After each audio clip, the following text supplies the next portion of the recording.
വൈക്കം വെച്ചൂരിലെ ദുരിതാശ്വാസ ക്യാമ്പിൽ നിന്ന് ദുരിതബാധിതർക്കായി എത്തിച്ച സാധനങ്ങൾ സന്നദ്ധ പ്രവർത്തകനായിരുന്നയാൾ കടത്തിയെന്ന ആക്ഷേപം. ഇത് സാധൂകരിക്കുമെന്ന് തോന്നുന്ന CCTV ദൃശ്യങ്ങളും പുറത്തു വന്നിട്ടുണ്ട്. ഇത് സംബന്ധിച്ച് വെച്ചൂരിലെ കോൺഗ്രസ് നേതൃത്വം വൈക്കം DYSPക്ക് പരാതി നൽകിയതായി അറിയിച്ചു. വെച്ചൂർ സെന്റ് മൈക്കിൾസ് സ്കൂളിലെ ക്യാമ്പ് പിരിച്ചുവിട്ട ശേഷം ഞായറാഴ്ച വൈകുന്നേരമാണ് സംഭവം നടന്നതായി പറയുന്നത്. അന്ന് വൈകിട്ട് സ്കൂൾ ശുചീകരിക്കുന്നതിനിടെ ആരോപണ വിധേയനായ ആൾ സ്കൂട്ടറിൽ എത്തി സ്റ്റോർ റൂമിൽ കയറുന്നതും ഒരു സഞ്ചിയെടുത്ത് സ്കൂട്ടറിൽ വച്ച ശേഷം പോകുന്നതുമാണ് ദൃശ്യങ്ങളിലുള്ളത്. ഇതിനിടെ സ്റ്റോർ റൂമിന്റെ താക്കോൽ തിരിച്ചേൽപ്പിക്കുന്നതും ദൃശ്യങ്ങളിൽ കാണാം. വെച്ചൂർ വെസ്റ്റ് മുൻ CPM ലോക്കൽ കമ്മിറ്റി സെക്രട്ടറിയും മുൻ KSEB ഉദ്യോഗസ്ഥനുമായിരുന്ന ആൾക്കെതിരെയാണ് ആക്ഷേപം ഉയർന്നിരിക്കുന്നത്.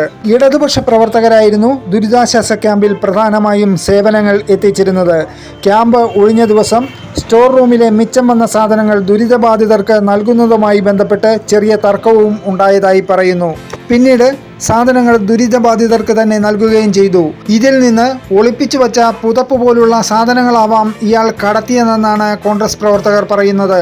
ഈ ക്യാമ്പിൽ നിന്ന് പലതവണ സാധനങ്ങൾ കടത്തിയതായി സംശയിക്കുന്നതായാണ് കോൺഗ്രസ് വെച്ചൂർ മണ്ഡലം കമ്മിറ്റിയുടെ പരാതിയിൽ പറയുന്നത്.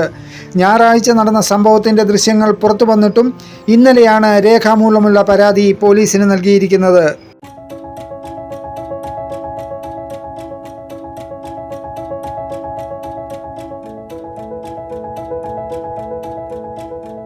വെച്ചൂർ പഞ്ചായത്തിനാകട്ടെ ഇത് സംബന്ധിച്ച പരാതികളൊന്നും കിട്ടിയിട്ടില്ലെന്നും ദൃശ്യങ്ങൾ കണ്ടറിവ് മാത്രമാണ് ഉള്ളതെന്നുമാണ് പറയുന്നത്.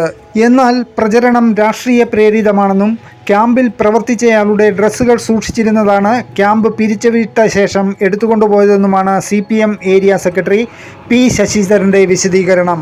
പരാതിയുണ്ടെങ്കിൽ പോലീസ് അന്വേഷിച്ച് തെളിയിക്കട്ടെ എന്നും ഏരിയ സെക്രട്ടറി P. ശശിധരൻ അറിയിച്ചു. ന്യൂസ് ടീം വൈക്കം വാർത്ത.